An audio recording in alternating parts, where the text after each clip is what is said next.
દુનિયાએ મારી કોઈ હવી નહોતી અમારી દુબળી દશા હતી અરે રે કોઈ નહોતું અમારું કોઈ નહોતું ત્યારે માં મેલડી હતી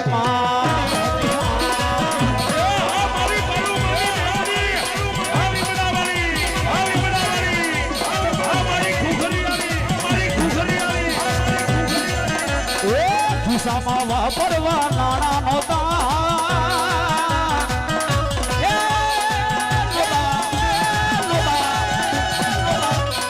ખિસ્સામાં વાપરવા નાણાં નહોતા ઘરમાં ખાવાના મારે દાણા નહોતા કોઈ નહોતું ત્યારે મારી મેલડી હતી માં